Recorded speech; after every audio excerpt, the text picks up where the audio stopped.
Sometimes the best stories in golf aren't found on tour. You'll find them at the back of the range. And here's your host, Ben Adelberg. Welcome to the Back of the Range. I am your host, Ben Adelberg. This is episode 177. Before we get into this episode, I just want to thank everyone that has been reaching out and leaving reviews or shooting me DMs via Instagram and Twitter. Special shout out to a listener from Costa Rica. My buddy Kai is apparently siphoning off some of the mojo from the guests because he shot 2 under the other day while apparently listening to episode 73, the Brandon Wu and Isaiah Salinda episode. He also had a suggestion for a future episode. He wants another Stanford duo, Carl Phillips and Michael Thorbjornsen. So Carl has already been a guest on the Back of the Range. So Michael, you've been called out. Let's make this happen for Kai in Costa Rica. Kai also wanted another Latin American golfer to be featured here at the Back of the Range. So that's happening this week. But before we get to this week's episode, we do have a couple housekeeping items. I completed the top 10 memories from 2020 here at the Back of the Range, posted them all on Instagram. My number one was my conversation with Jack Nicklaus back on episode 118. Number 2 was Jimmy Dunn. I'm telling you that these two are more like 1A and 1B. Very special episodes. If you haven't listened to them yet, you know where to find them. Go to the website, thebackoftherange.com. A few announcements coming up soon, trying to get them all finalized, but you should be seeing more of me at other tournaments and other events in 2021. My guest on this episode is Segundo Oliva Pinto from Cordoba, Argentina. Now, most of you that follow amateur golf and were following the USAM at Bandon Dunes last year are very familiar with Segundo. Hey, that's the guy that lost because his caddy touched the... Yeah, same guy. You know, I spent a lot of time with Segundo and his Arkansas teammate Julian Perico at Bandon well before that incident and knew that he would be a fascinating guest for the podcast. Segundo grew up playing golf at the same club as Angel Cabrera and Eduardo Romero, Argentinian legends. Before he transferred to Arkansas, he was actually at the University of North Carolina, Wilmington, and set all sorts of records there. How do you get from Argentina to Wilmington, North Carolina?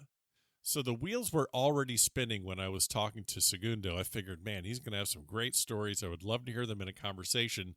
And then what happened in that bunker in 18, happened. All of a sudden, that one day, that one hole became his entire world. Imagine the questions he was asked. Imagine how many times he was asked.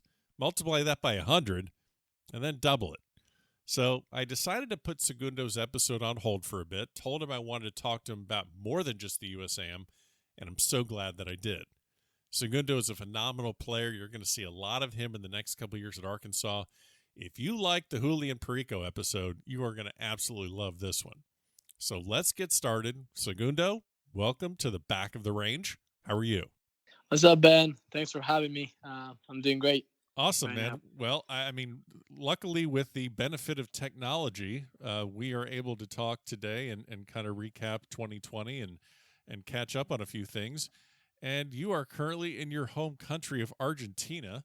So first off, Happy New Year. How are you spending your first couple days of 2021 in Argentina? Thanks, man. Happy New Year to you, too. So right now I'm in Argentina. Just played some golf. And I'm probably going to go up to the lake with my friends, some family. Probably do some wakeboarding over there, some horse riding. Yeah, that's going to be it until I get back to Arkansas. Play some golf in the lake, too. That's awesome, man. Well, it doesn't sound like the typical college golfer that's just hitting balls and doing putting drills. So I think it's great that you're taking time. I think it's great that you're taking time away from the game, still playing a little bit, but also doing other things. So you grew up in Argentina. What was your, I'm guessing, I know you're into surfing and wakeboarding, so I'm guessing your athletic upbringing in Argentina incorporated many sports. So tell me a little bit how you got into golf, but also the other sports you played as a kid.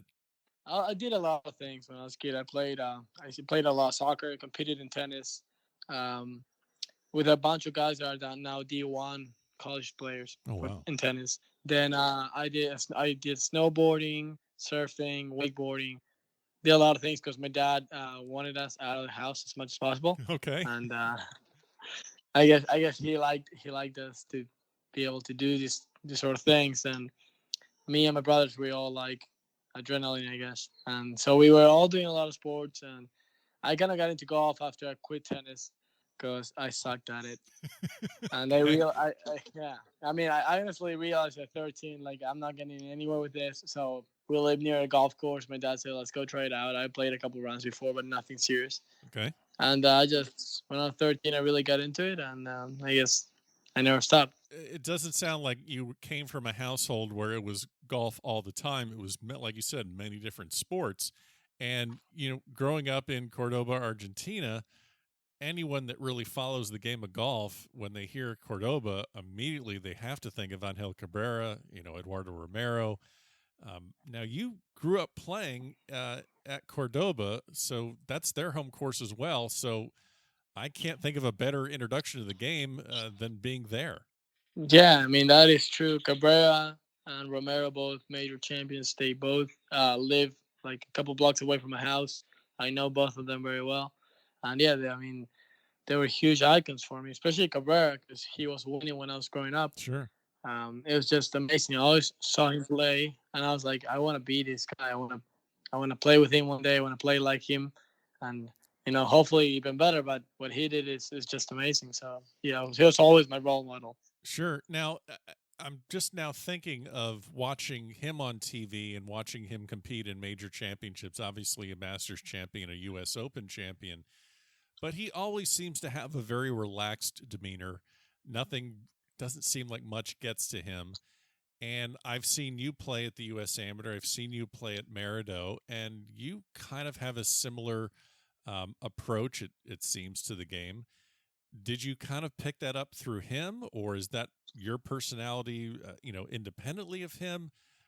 Can you maybe speak to not just learning the game, but also learning how to control yourself and compete on the golf course? Well, a lot of things I do are mainly because of Cabrera.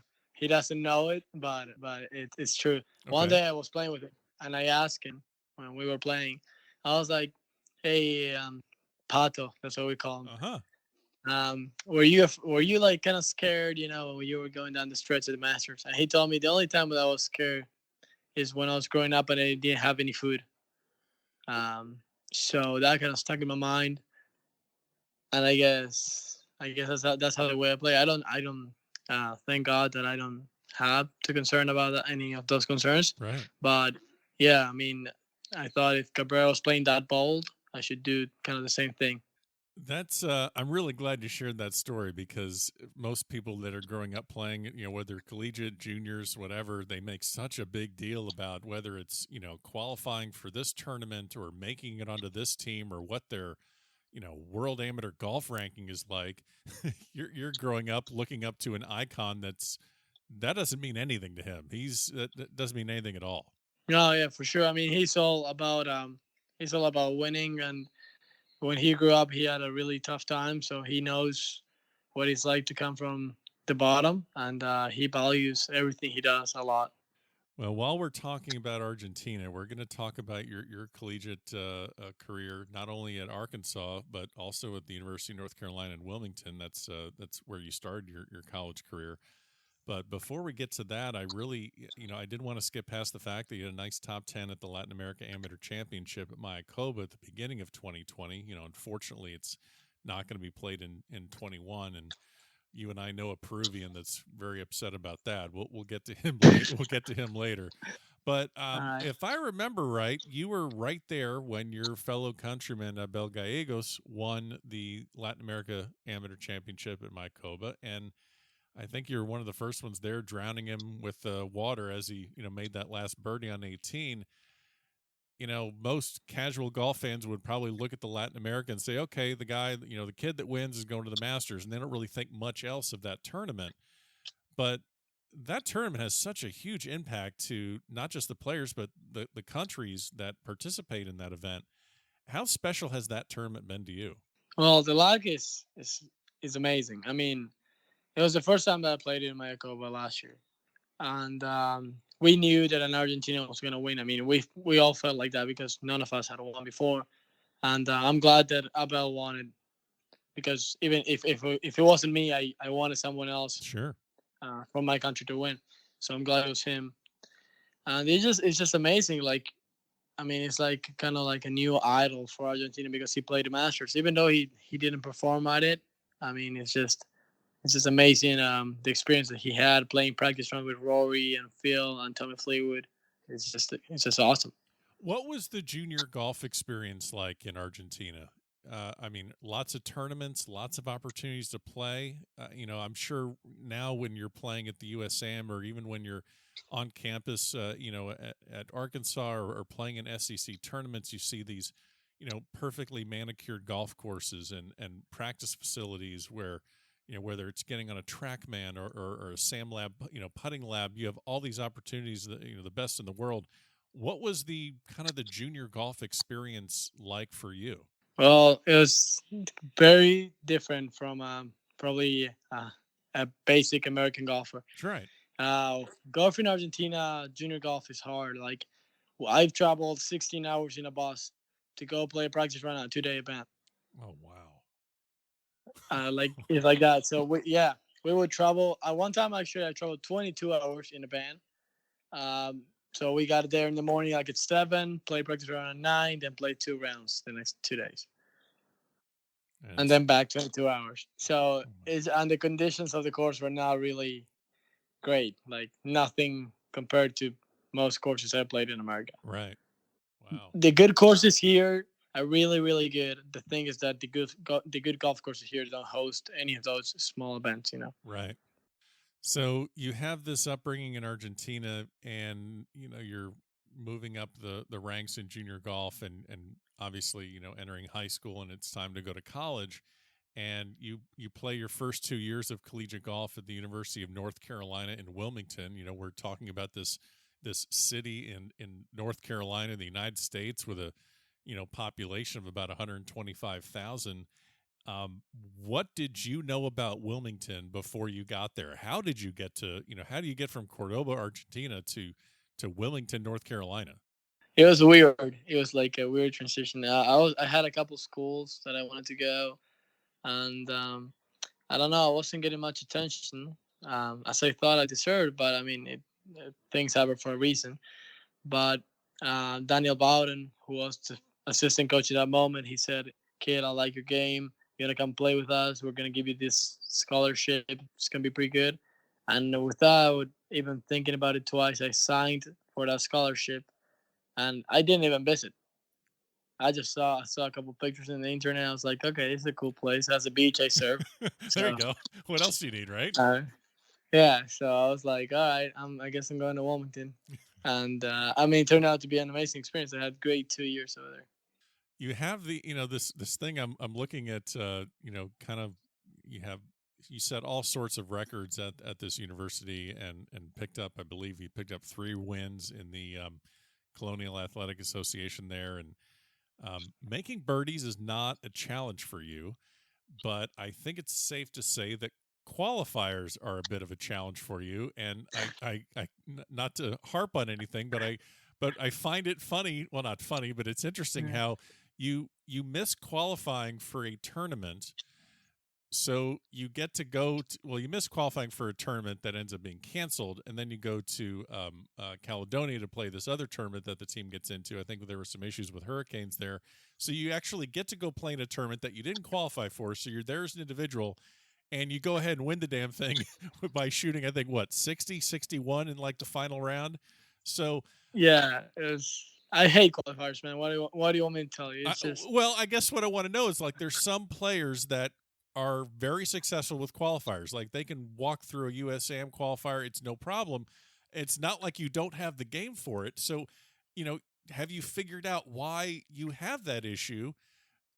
As opposed to, like, if you're in a tournament, you're fine. We just got to get you onto the first tee and you're fine. But have you figured out maybe what your kind of a hiccup is with qualifiers? I'm gonna tell you a thing, but I don't want to sound like a prick. Okay. But it's true. It's true. It's completely true. Okay. There's no glory in winning a qualifier. If you think that there's glory, you're wrong. In my opinion, there's no glory in winning a qualifier, so it doesn't really matter.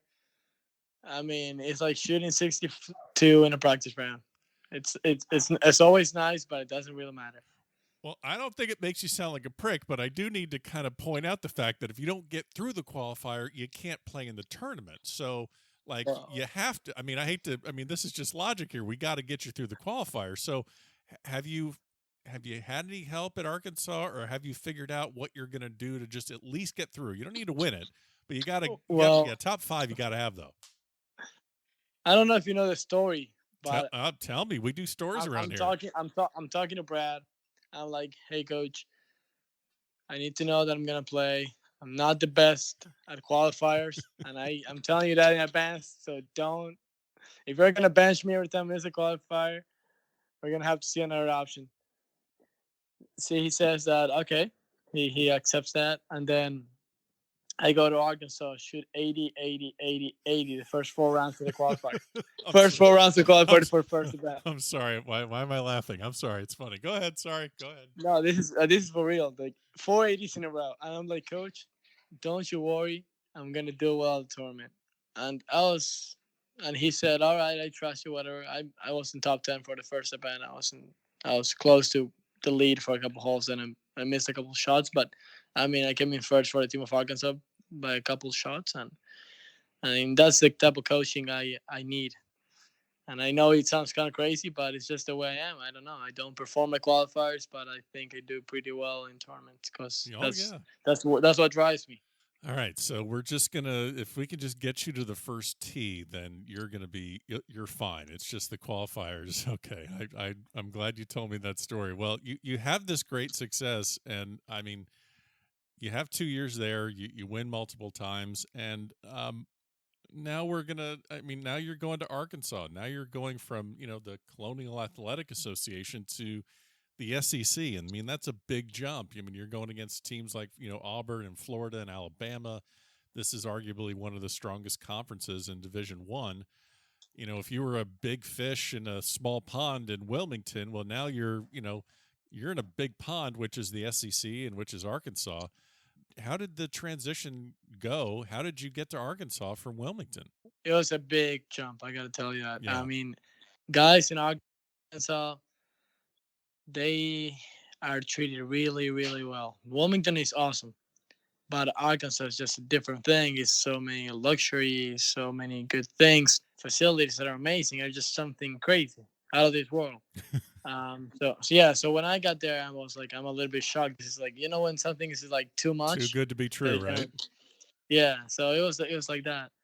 But no, I honestly like that we have amazing facilities like the Blessings, and I like playing every time with the SEC fields because all these guys, Julian, Hunter Walcott, the guys, a couple from Alabama, Georgia, all these guys, a lot of them are going to be on tour, and I like playing with them because, I mean, it tells me where my game is at and what type of things I have to improve. I'll follow up what you just said. When you get to Arkansas and you see who you're competing against, you see who you're playing with, what were maybe some of the things, what were some of the things that you noticed in your game that just maybe didn't stack up to theirs that you said, okay, I had some success at Wilmington, but now we're in the big leagues, and this is what I have to work on to get better? Well, kind of realized I need to improve my short game when I saw Ricky Castillo make a couple chips in Vanderbilt, right? From the middle of the shit. The guy was just spinning the ball from the rough. I don't know. It was crazy. He was playing in front of me. And I was like, okay, I think I need to start chipping the ball better. Okay. All right. Well, that's so, fair. Yeah, those type of things. All right. Well, that's fair enough. I'm going to ask you about the U.S. Amateur Banded Dunes, as I'm sure you've had many questions about that. We will definitely get to that for people that are thinking that I forgot it. It's hard to forget, Banded Dunes. And I will ask you about that. But the one thing I want to talk to you about before we get there is last time I saw you, which was at the Merido Amateur in Dallas. And, kind of similar situation. I know Bandon was all about the wind and Merido was really all about the cold weather. You played fantastic in both events. I've asked this question to numerous guests. I think it's great to get different perspectives. But how do you prepare to perform your best in bad weather golf? It's hard. It depends every time on what sort of bad weather is, but it's just more of an accepting mentality, I would say. But in match play, like both these events, it doesn't really matter. Right. Because the only thing you have to win by 1 on the 18th hole and you're good to go. Doesn't matter if you shoot 90 and you win by 1, if you shoot 60 and you win by 10. It's the same thing. You're going to the next round and you start all over again. What course did you find more difficult, Bandon or Merido?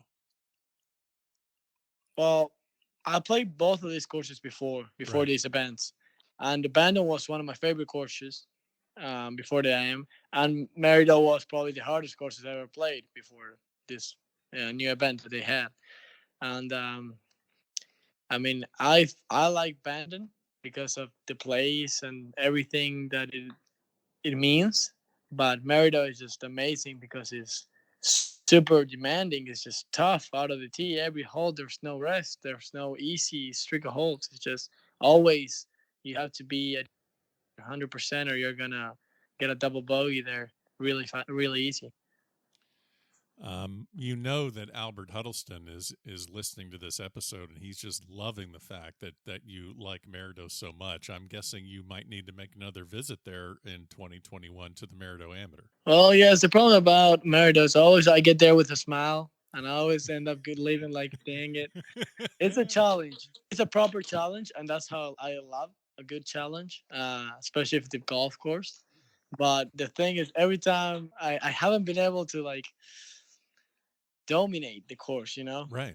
I have played 2 tournaments there and still has kicked my ass both times. So I gotta go back there and just get my game going for once. Well, I know that one of the highlights of that tournament for me was watching you finish off a match. I believe it was probably 22 holes, and it ended. No, I'm sorry, 20 holes that ended on the second hole of par 5. And yeah, I just saw you basically finishing that match and just a big hug with your caddy, and Albert's there to greet you, and you just that had to be a fun moment just to see the guy that owns the joint, and you walk out of 20 holes victorious, and he's there to congratulate you. Yeah, it was beautiful.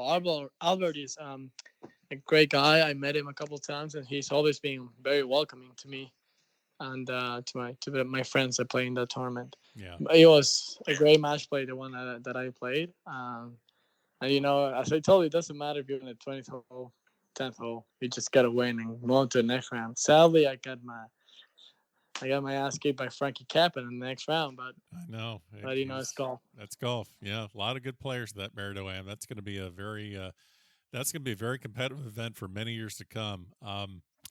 So let's talk a little bit about Bandon Dunes. Let's talk about the USAM. One of the, I guess, the most memorable moment of that US Amateur was, one of the most interesting moments for me right before your match against Tyler Serfacci in the round of 16 was your match against Mac Meisner from SMU. Mac won the Southern Amateur at Merido earlier that year. He's the 8th seed heading into match play. He shoots 64, kicking things off at Bandon Dunes in the first round of stroke play. So you're facing one of the hottest players in the country. You beat him 2-1 with you being the 40th seed. So, if you're just going by the numbers, you would, consider it, I guess, a mild upset just by looking at the seeding. And I'm there on the 17th green. You win the match. You're finishing up an interview. You're heading to the round of 16, and you come up to me and say, "Hey, can you send me some of the photos you took of me today?" Do you remember doing that after you won your match? Of course I do, man. I want to get the good pictures. I mean, I gotta get on the gram, I love it. So the thing that I found so interesting is that you're there, and most players are thinking, all right, I got through that match. I got to get to the clubhouse. I got to eat and rest and focus up. Was that even your thought, or what were you thinking about as you were heading into the round of 16? I don't know. I try to do a little bit about what Bobby Jones does. That he says a lot of players think they're focusing, they're merely worrying. Yeah, So they're like so they're instead of you think a focusing, lot. instead of focusing, they're worrying. Yeah, I mean it's a very small line in between both of those. So I just try to keep it as chill as possible and try to do my own thing. Not like if I don't care, but close to that. Like it doesn't matter that much. I'm just gonna go out there, play my golf, and enjoy the day. Hopefully, make some putts. Well, you go into this round of 16 match where you face the eventual champion Tyler Strafaci, and that match and how it ended will probably be discussed for many years. It's definitely a part of that championship, as again for many to come. It served as just a great representation of sportsmanship and class, and also kind of illustrated the intricacies and the rules of this game. I know you did several interviews about it right after the USAM or right after it occurred. And, for people listening that need a little bit of a refresher, it was, an up and down match. Nobody, neither one of you were more than 2 up the entire way. You birdie 16. I'm sorry, you birdie 13. You birdie 16. You pull even. You guys are tied walking to the 18th tee. It's a par 5. You're both lying 2. I think Tyler's, 20, 30 yards short of the green. You're in the right green side bunker. Your caddy enters the bunker. He tests the sand with his hand. Obviously, the rules infraction causes you to lose the hole in the match, and it's unfortunate. And I know that you and anyone, if you're going to lose a match, you want to lose the way you lost to Frankie at the Merritt Amateur. You want to lose to someone that's making birdies. I can imagine if Tyler holds out for eagle and he beats you, you're like, hey, tip the hat and good match, and it is what it is. But obviously, everything that happened after that, were you surprised that so many people were blown away by how you handled it? I mean, I'm thinking there's really only one way to handle it. It's just you say, hey, it is what it is. It was no fault of my own, but I did receive the penalty. Were you surprised at how everything occurred the 24 to 48 hours afterwards? Yeah, I was. I gotta be honest. I don't think I've been asked that question, so it's a good one. I didn't think my interview was that good. Like I was watching, I watched it a couple times, and like maybe I should have said something better. But I was surprised that a lot of people liked it and that they supported the way I acted. So, I mean, I was glad in that way. Of course, I wanted if I told my caddy if we're leaving here, we came like men. We're gonna leave like men with our head up, chin up, whatever. And well, it didn't. It kind of happened that way, but yeah, I'm glad that everyone was there to support me. I got a lot of messages from a lot of people, and Well, and the other thing that maybe most people didn't realize is that the USGA was really there for you in those 24 hours, because I think they realized that, and this isn't you specifically. I think they realized that just about every single person in that field is, whether they're 17 to 22 years old, you're not, you're not as media savvy as guys on the PGA Tour. And they were, from what I understand, they were there to kind of help you through the numerous media requests and help you not get overwhelmed by every single person that's coming to get, a sound bite or something. How did they kind of help you through those 24 hours or 48 hours afterwards? the USGA was amazing. Like I gotta be honest with you, I'm really thankful to Robbie Selznick and everyone that was there involved in the USGA because they were so nice to me after it. Um, I mean, they were just helping me out, trying to have me talk to my caddy, see how he was doing. They were also trying to help me out with the media. If this guy wants to talk to you, whatever, what time you want to do it, you should some recommendations and stuff. They were always great with me, and I think they were happy with the way I handled things, and I was happy with the way they handled things. So we were all enjoying each other's company. Now, how did the T-shirts happen? There is a post on your Instagram of of this T-shirt that I think I love this because, of course, and don't worry, I'm saving the best for last. We are going to talk about Julian, so don't when your teammate at Arkansas. Don't worry, I didn't forget about him. But there's this great video of Julian wearing this T-shirt, and it's of you and your caddy, and just I think it's hashtag all class or something like that. So for people that don't know much about Bandon Dunes, it's not like you just run to the local T-shirt printing shop and they're ready in 10 hours. I still have no idea how that happened. When did you first see this T-shirt? Yeah, I was shocked about the T-shirts. So we were playing. Bandon News was so nice. They gave us a couple tee times for me and Julian. I went off Julian's caddy. So we played Sheep Ranch, and then we played Pacific Dunes. We played that historic match between me and Julian. Oh yeah. And then one of the guys tells me there's a surprise for you. So we get in a car and we drive to this house, and we get in, and there's all the USGA guys that were working there, all wearing the T-shirts. And it took me kind of a minute to realize, and I was like, "Hey, that's me. What are you doing with that?" That's awesome. Yes, because I went there, I said hello to everyone, and a minute after, I was like, "Oh, why is it me on a T-shirt?" Did you get to keep one of those? I'm sure you did. Yes, I got to keep one of them. I think there's a little bit of wine spilled in that shirt. Oh, okay. But okay. Well, I'm sure it's not yours. Someone bumped into you and spilled wine on it. I mean, I think it's great how the USGA, like I said, helped you through a situation. And again, it's a great representation of sportsmanship that I think everyone got to see. And yeah, I can't imagine. I'm glad you were there playing golf and having to kind of decompress and just kind of, blow off some steam. And who did win that match between you and Julian, by the way? we tied on a 36 hole. Oh my God. I honestly think he let me tie him because he was one up or 2 up through 17, and then I think he kind of let me tie him because he didn't want to feel bad. So, but hopefully he doesn't hear this part. Oh no, he's going to hear the whole thing. We never talked about this. We We just kept it classy and we just kept going. Said, "Yep, it's a half."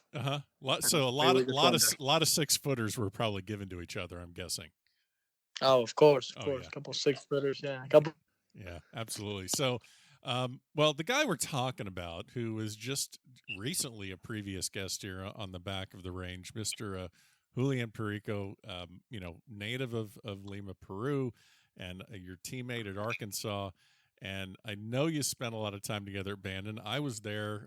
Another fun memory for me is watching you and him at the practice range where, you're trying to drag him off the range and head home. And, I know you guys have a lot in common, but also some differences. He's from Peru and you're from Argentina, and you're tall and lanky, and Julian is he's not. Let's just say that. And I was thinking you were gonna say he was fat. No, I will let you say that. Oh, that's because I'm an experienced podcaster. I just lead you into it. That way you say it and I don't. But now one thing I will say that he said himself, he's like, because I just texted him, I'm like, hey, I got Segundo for the podcast, and what do you got for me? And he's like, well, I told you that I can't pick up girls, but Segundo does a lot better in that department than I do.